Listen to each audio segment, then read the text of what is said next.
I want to start by saying that I am not someone who believes in ghosts.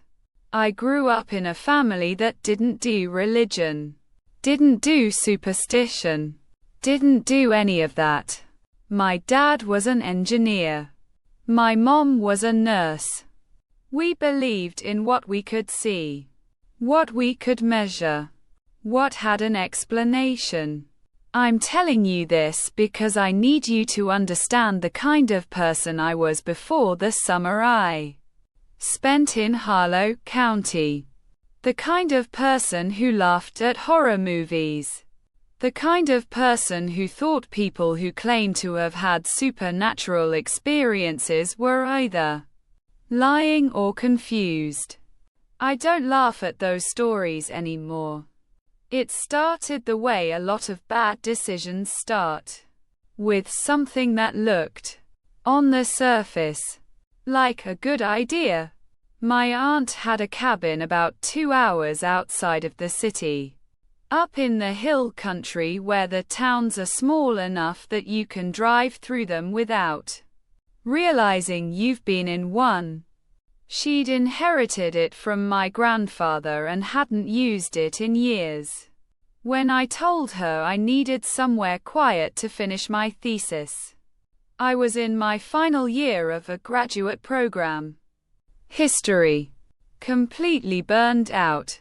She handed me the key without hesitation. Fresh air, she said. No distractions. You'll be done in 2 weeks. Quote. I drove up on a Friday evening in late June. The last 40 minutes of the drive was on Route 9. A 2-lane road through a stretch of woodland so thick the trees met overhead and turned the whole road into a tunnel. I passed maybe 3 other cars the entire way.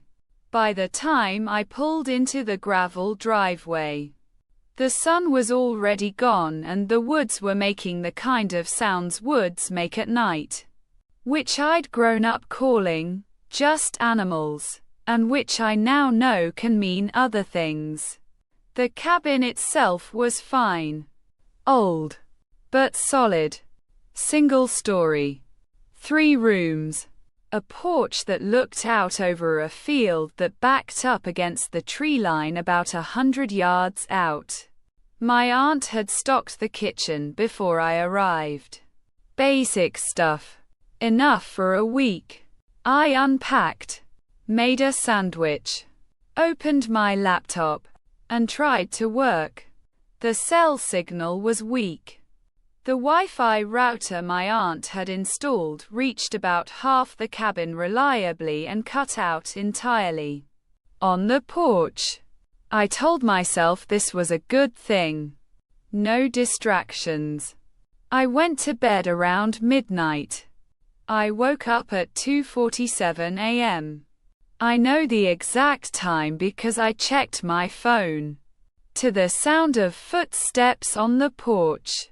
Now, I know what you're thinking. Animals. Deer. Raccoons. Whatever. I thought the same thing. I lay there in the dark listening and told myself it was an animal and to go back to sleep. But here's the thing about footsteps. And I've thought about this a lot since. There's a rhythm to them that's hard to fake. Or hard to mistake? The thing I was hearing on the porch was moving in a straight line. From one end to the other. At a steady pace. Not the random skittering of a raccoon. Not the soft variable pressure of a deer. Regular. Deliberate. And then it stopped. Right outside the bedroom window. I didn't move for a long time. I'm not sure how long.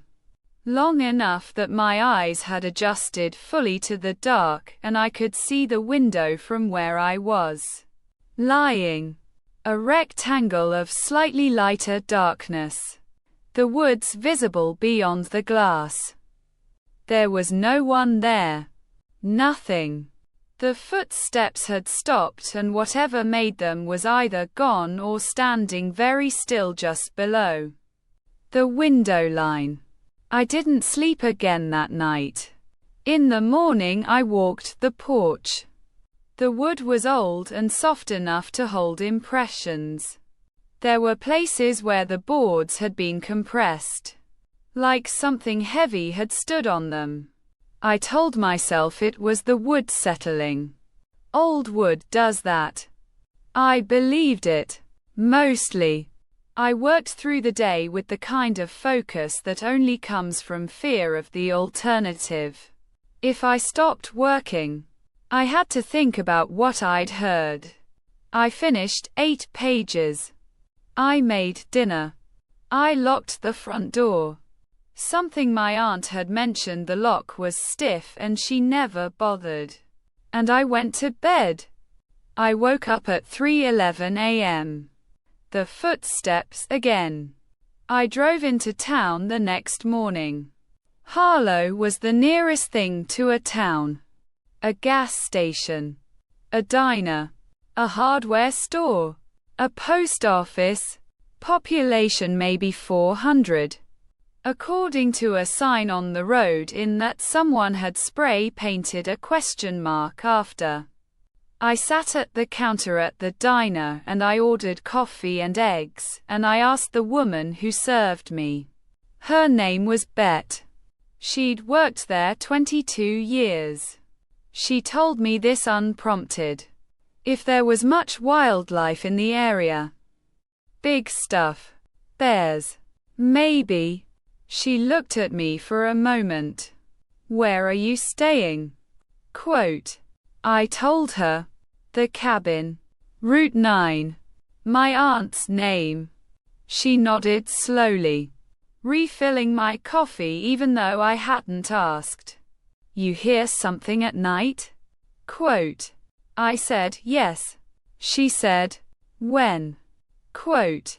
I told her. Around 3 a.m. She nodded again.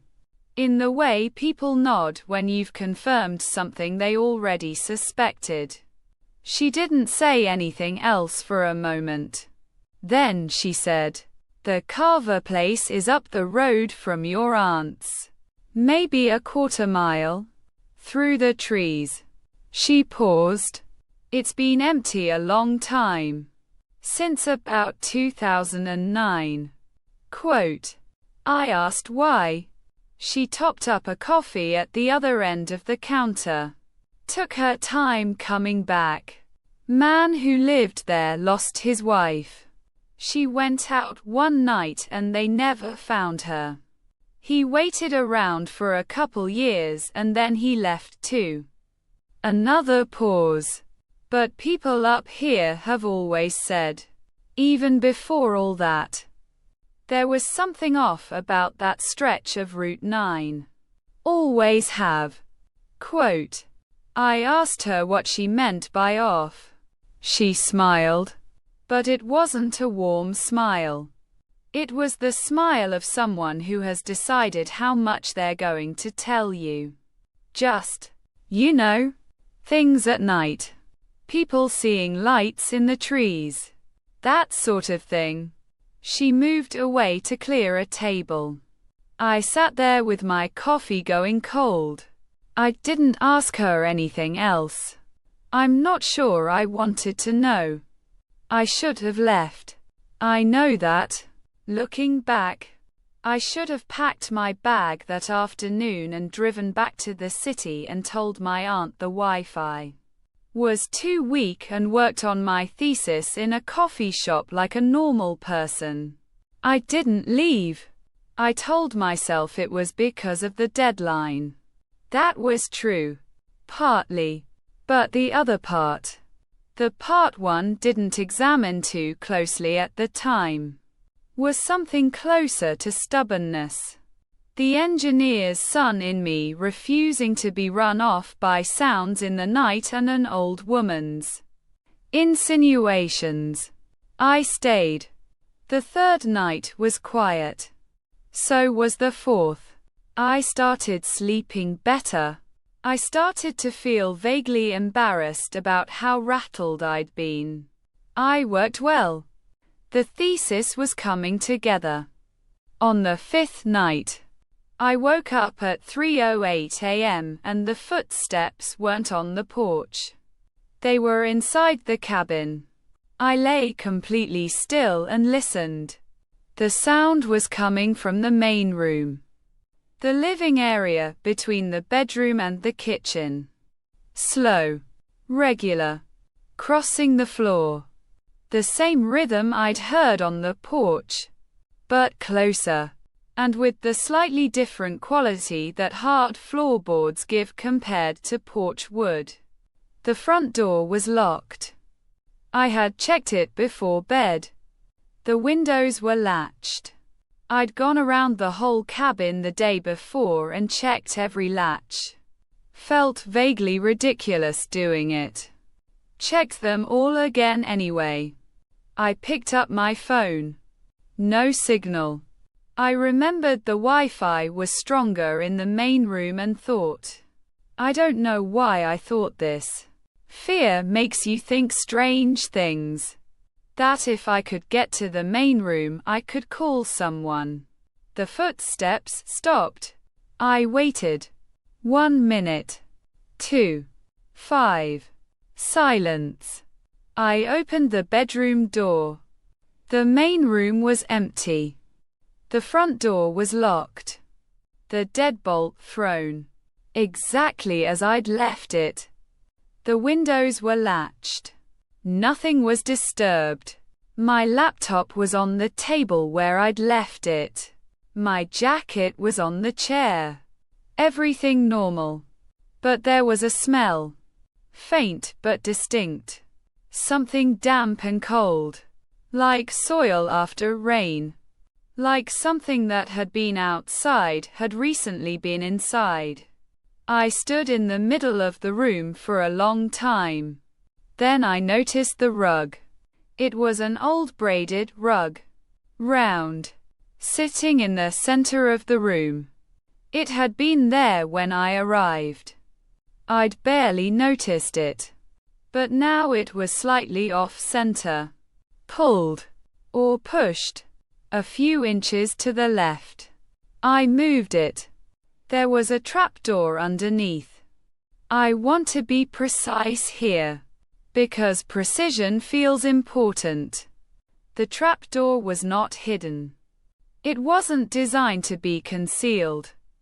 It had a simple recessed handle. The kind you'd find on any old cellar door.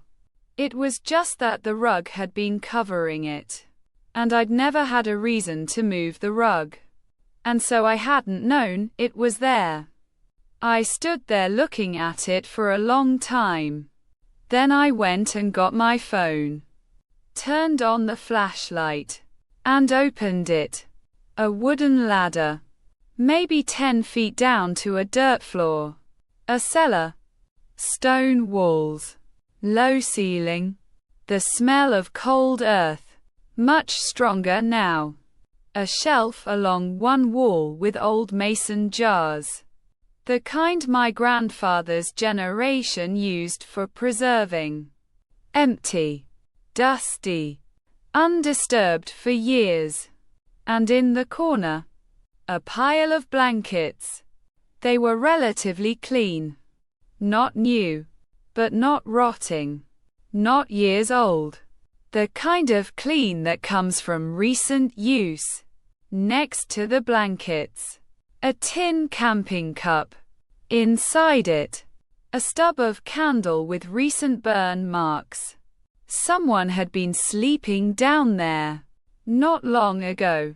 Maybe not as long ago as last night. I didn't climb down.